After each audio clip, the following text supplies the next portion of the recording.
Friends, welcome to my channel Dishu की दुनिया। कैसे हो आप सब? आई होप आप सब अच्छे होंगे। एंड एक छोटी सी रिक्वेस्ट है, अगर आप लोग नए हो मेरे चैनल पर और आप लोगों को मेरी वीडियोस अच्छी लग रही हैं, कोई भी मेरी वीडियो पसंद आई है तो लाइक कर दीजिएगा, चैनल को सब्सक्राइब कर लीजिएगा, जो साइड में नीचे बेल आइकन आएगी उसे भी प्रेस कर दीजिएगा। तो चलिए आज की वीडियो स्टार्ट करते हैं। ज़्यादा बातें नहीं करती हूँ, मैं डायरेक्ट पॉइंट पर आती हूँ।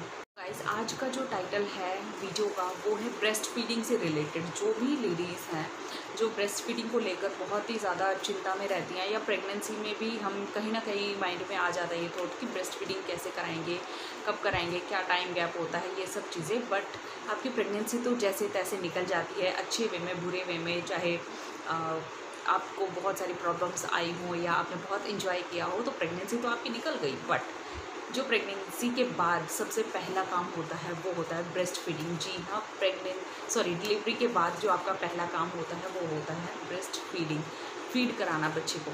अगर आप बॉटल से फीड करा रहे हैं तो भी स्टार्टिंग के डेज़ में आपको बॉटल से फीड नहीं कराना होता है, बेबी को स्पून से कराना होता है। बट जो ब्रेस्ट फीडिंग से रिलेटेड बातें हैं वो मैं आज इस वीडियो में कम्प्लीटली आप लोगों के साथ में शेयर करने वाली हूँ। क्या टाइम गैप होना चाहिए, किस तरीके से आपको कराना चाहिए, जो मिथ्स होते हैं जैसे कि बच्चा रोता है उसके बाद में ही उसे फीड कराना चाहिए, तो ये सब क्वेश्चंस के आपके आंसर यहाँ पे मिल जाएंगे आपको इस वाली वीडियो में। तो वीडियो बिल्कुल भी स्किप मत कीजिएगा, कंप्लीट वीडियो देखिएगा और पसंद आए तो लाइक कर दीजिएगा।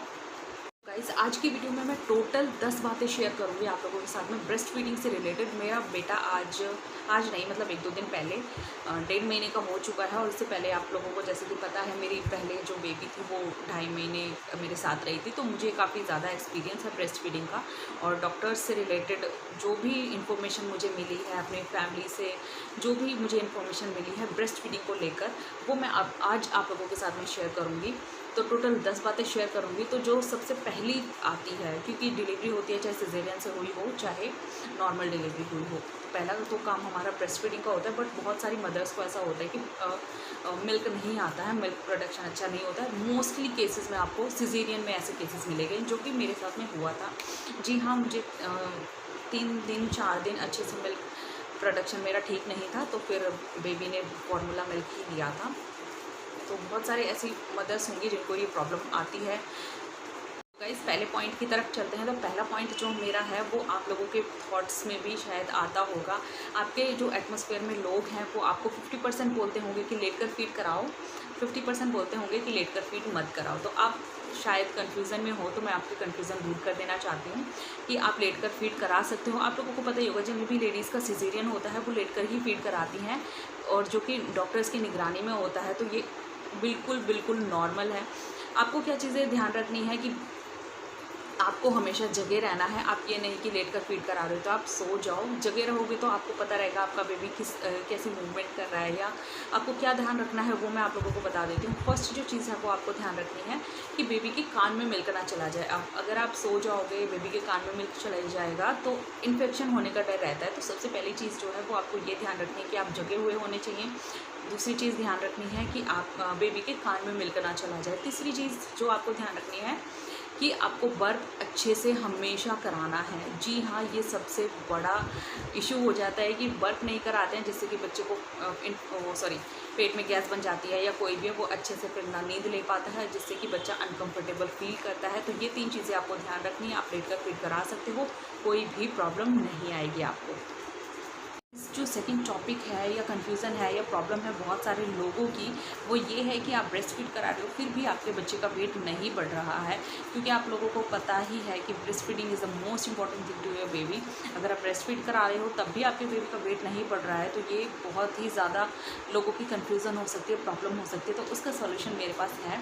तो उसका सॉल्यूशन ये है कि शायद आप बच्चे को ब्रेस्ट फीड कम्प्लीटली नहीं करा पा रहे हो, या वो कर नहीं रहा है। लाइक अगर आपका बच्चा छोटा है, जैसे कि 1 मंथ का है, 2 मंथ का है, 3 मंथ का है, 6 मंथ तक बच्चे फीड करते करते सो जाते हैं।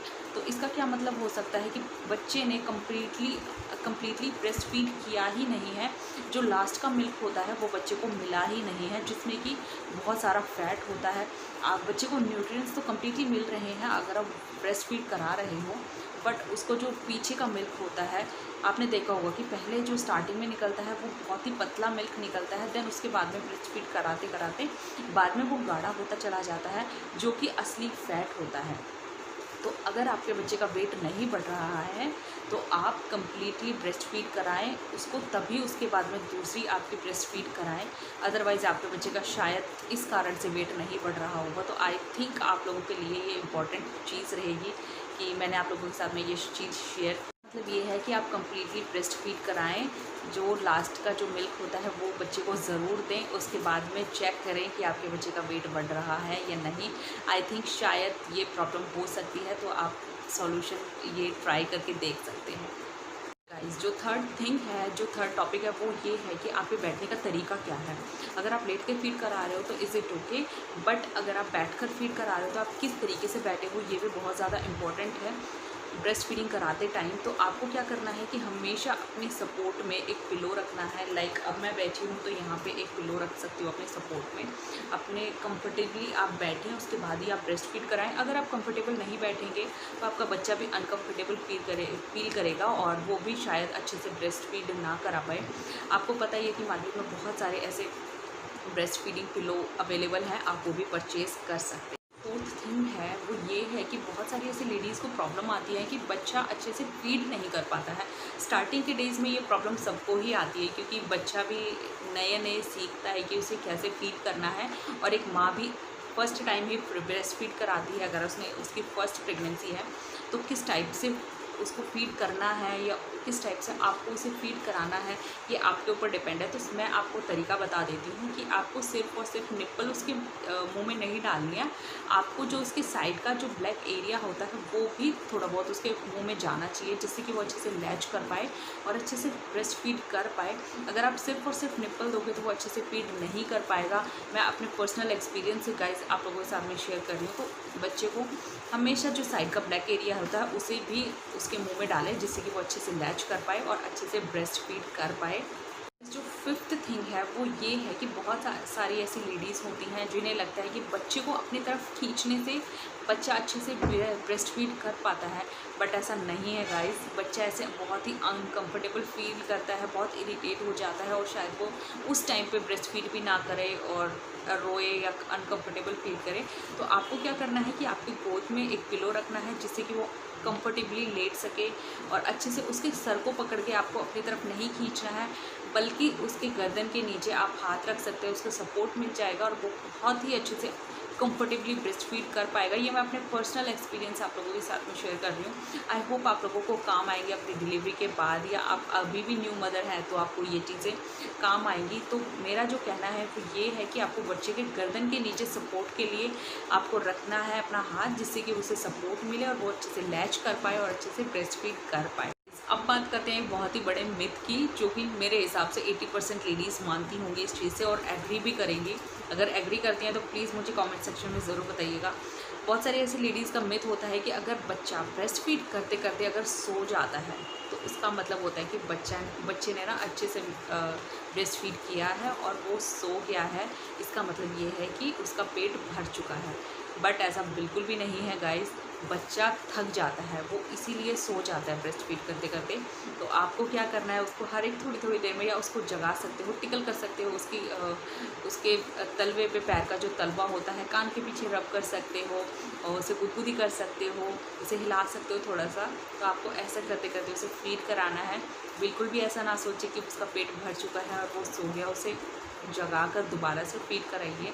और जब आपको लगे कि हाँ अब अच्छे से उसने फीड कर लिया है, थोड़ी देर में आपको पता ही चल जाएगा कि हाँ अच्छा इतना मेरा बच्चा फीड कर सकता है, तो उसके अकॉर्डिंग आप ध्यान रखें।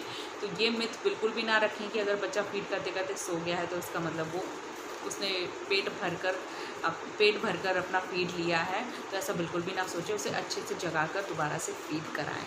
अब बात करते हैं टाइम ड्यूरेशन की। तो बहुत सारी इससे न्यूली मदर्स को प्रॉब्लम रहती है या कन्फ्यूज़न रहती है कि बच्चे को कितनी देर तक फीड कराएं। या तो वो घंटों लेकर उसे बैठी रहती हैं, फीड कराते रहती है, खुद भी थकती हैं, बच्चा भी थकता है। बच्चे को नहीं पता होता है कि उसे कितना फीड करना है, कितनी देर में फीड करना है। अगर वो जगा हुआ है तो लगातार वो तो फीड करता रहेगा, अगर जगा हुआ है, अगर सो गया है तो फिर वो टाइम ड्यूरेशन उसका कुछ नहीं पता होता। तो मैं आपको क्लियर कर देना चाहती हूँ, अगर आपका बच्चा 15 से 20 मिनट एक एक साइड फीड कर रहा है तो ये टोटली नॉर्मल है। इतना टाइम इनफ होता है, अगर 15 मिनट बैठे हैं उसे लेकर तो इतना टाइम इनफ है। इससे ज़्यादा कर रहा है तो अच्छी बात है अगर वो जगा हुआ है।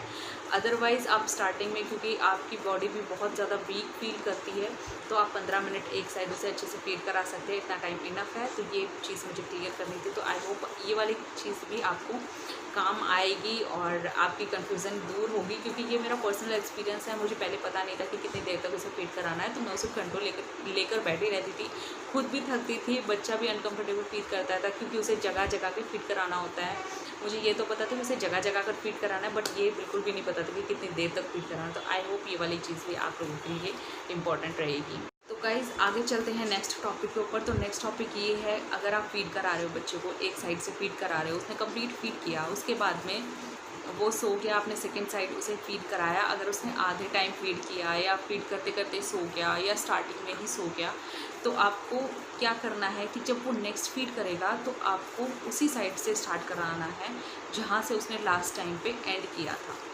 लाइक आपने अगर राइट साइड से स्टार्ट किया था और लेफ़्ट साइड पे ख़त्म किया था, तो आपको जो नेक्स्ट फीड करानी है वो उसे लेफ़्ट साइड से स्टार्ट करानी है, जिससे कि उसे अच्छी न्यूट्रिएंट्स मिले, जो लास्ट का मिल्क होता है वो अच्छे से मिले और ब्रेस्ट फीडिंग भी वो अच्छे से कर पाए।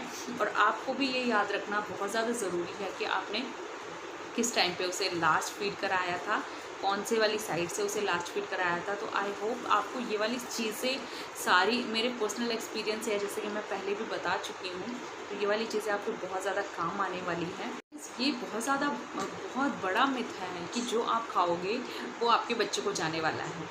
लाइक स्टार्टिंग में हमारे एटमॉस्फेयर में इतने सारे लोग होते हैं, इतनी सारी बातें होती हैं कि जो आप खाओगे आपके बच्चे को लग जाएगा। मेरा ये कहना है, और डॉक्टर्स का भी, मैंने डॉक्टर से भी क्लियर किया, सॉरी मेरा बेबी है मेरी गोद में, तो डॉक्टर से भी मैंने ये क्लियर आउट किया था। ओके, तो डॉक्टर से भी मैंने क्लियर किया था, तो डॉक्टर ने मुझे यही सजेशन दिया कि आपको ज़्यादा स्पाइसी नहीं खाना है, लाइक बहुत ज़्यादा स्पाइसी नहीं खाना है। और दूसरी चीज़ आपको क्या ध्यान रखनी है कि आपको हेल्दी खाना खाना है। अगर आप हेल्दी खा रहे हो, आपका बच्चा हेल्दी है, तो उससे कोई प्रॉब्लम नहीं होगी, आप सब कुछ खा सकते हो। कि आपको क्या करना है, आपको स्पाइसी नहीं खाना है। दूसरी चीज़ है, जो इसमें बहुत ज़्यादा गैस बनने वाली चीज़ें होती हैं, जैसे कि बेसन की सब्जियां होती हैं, उनसे बहुत ज़्यादा गैस बनती है, तो वो आप स्किप कर सकते हो। अदरवाइज़ आप हेल्दी फूड लीजिए, आपका बेबी हेल्दी है, कोई भी प्रॉब्लम नहीं होने वाली है, आप सब कुछ खा सकते हो। गाइस, जो नेक्स्ट थिंग है वो ये है कि बहुत सारी जगह ऐसे बोलते हैं कि जब तक बच्चा उठे ना, रोए ना, जब तक आपको ब्रेस्ट फीड नहीं करानी है, बच्चे को रोने दो थोड़ी देर, उसके बाद वो अच्छे से फीड करता है। ये वाली चीज़ें बहुत ज़्यादा आती है गाइस, कि बच्चे को थोड़ा सा रोने दो, उसके बाद तो वो अच्छे से फीड करेगा, बट ये बिल्कुल भी सही नहीं है। आपको हमेशा क्या करना है, हर 2 से 3 घंटे के बीच में फीड कराना है उसे। और अगर वो सो रहा है तो उसे उठाकर फीड कराइए। अगर वो उठता नहीं है, आई नो कि बच्चे सोते रहते हैं, मेरा पर्सनल एक्सपीरियंस है, इसको उठना नहीं होता है तो उठता ही नहीं है, तो आप क्या कर सकते हैं, उसे गुदगुदी कर सकते हैं या थोड़ा सा उसे अनकम्फर्टेबल फील कराएं। वो कैसे करा सकते हैं, अगर आप बहुत अच्छे एनवायरनमेंट में उसे सुला कर रखोगे तो वो कभी भी नहीं उठेगा, उसे थोड़ी थोड़ी देर में हिलाते रहें। अदरवाइज़ थोड़े दिन में वो अपने आप 2 से 3 घंटे में उसे भूख लग जाएगी और वो उसका अपने आप से रूटीन बन जाएगा। हमेशा फिर वो 2 से 3 घंटे में उठा करेगा। मैंने रूटीन बना दिया है इसका, अपने आप ये 2 से 3 घंटे के बीच में उठ जाता है। अगर सोता हुआ होगा तो भी ये उठ जाता है और अभी भी उठ चुका है, बहुत रो रहा था। तो आपको ये वाली चीज़ें हमेशा आपको ध्यान रखनी है। बच्चे को कभी भी बच्चे का रोने का वेट ना करें, उसे हर 2 से 3 घंटे में उठाए। अगर आप उसके रोने का वेट करोगे या उसे रुलाओगे कि वो फिर अच्छे से फीड करेगा, तो उससे क्या होगा, बच्चा बहुत ज़्यादा इरिटेटिंग हो जाएगा और इरिटेट बच्चे को बहुत मुश्किल होता है कंट्रोल करना, फिर वो फीड भी नहीं कर पाता है। आप हमेशा उसके साथ ऐसे ही करोगे तो शायद वो कमज़ोर हो जाए, क्योंकि वो अच्छे से फीड नहीं करेगा। फिर हमेशा अपने बच्चे को 2 से 3 घंटे में उठाए और उसे अच्छे से फीड कराएँ। गाइस, लास्ट जो थिंग है वो ये है कि बहुत सारी ऐसी लेडीज़ डरती हैं कि हम ब्रेस्ट फीड करा पाएंगे या नहीं करवा पाएंगे। सबके मन में कहीं ना कहीं ये थॉट आता ही है कि हम नहीं करवा पाएंगे शायद, या बहुत सारी ऐसी लेडीज़ सोचती हैं कि पता नहीं मिल्क प्रोडक्शन अच्छे से होगा या नहीं होगा। आप लोग प्लीज़, अगर आपको ये वीडियो चाहिए कि मिल्क प्रोडक्शन किस तरीके से बढ़ाएं, तो प्लीज़ मुझे कमेंट सेक्शन में बताइएगा, मैं ज़रूर उसके ऊपर भी वीडियो बनाऊँगी। तो आपको क्या करना है, अपने ऊपर विश्वास रखना है कि आप करवा सकते हो। अगर आप अपने ऊपर फेथ रखोगे, विश्वास रखोगे, तो 100% आप अच्छे से फीड करवा पाओगे। और ये मेरा पर्सनल एक्सपीरियंस है। मेरे भी मन में कहीं ना कहीं ये थॉट था कि मेरा शायद मिल्क प्रोडक्शन अच्छे से ना हो या मैं अच्छे से ना करवा पाऊँ, बट अपने पे विश्वास रखें, क्योंकि हमारा बच्चा हमारे ऊपर डिपेंड होता है। उसे भी नहीं पता होता है कि किस तरीके से उसे ब्रेस्ट फीड करना है, हमें ही उसे अच्छे से सिखाना होता है और ख़ुद भी सीखना होता है। तो बहुत ही अलग एक्सपीरियंस है ये, बहुत ऑसम फीलिंग है। अपने बच्चे को फीड कराना एक अलग अलग सच में काल्पनिक सी चीज़ है। तो आई होप गाइस आप अपने बच्चे को अच्छे से ब्रेस्ट फीड करवा पाओ। ये सारी चीज़ें मेरे पर्सनल एक्सपीरियंसेस थी। और आप लोगों अगर कोई और वीडियो चाहते हो तो प्लीज़ मुझे कमेंट सेक्शन में बताइएगा, किसी और टॉपिक पे चाहते हो तो वो भी बताइएगा। आई होप आप लोगों को आज की वीडियो पसंद आएगी। सो मिलती हूँ नेक्स्ट वीडियो के साथ, तब तक के लिए take care and love you guys, bye bye.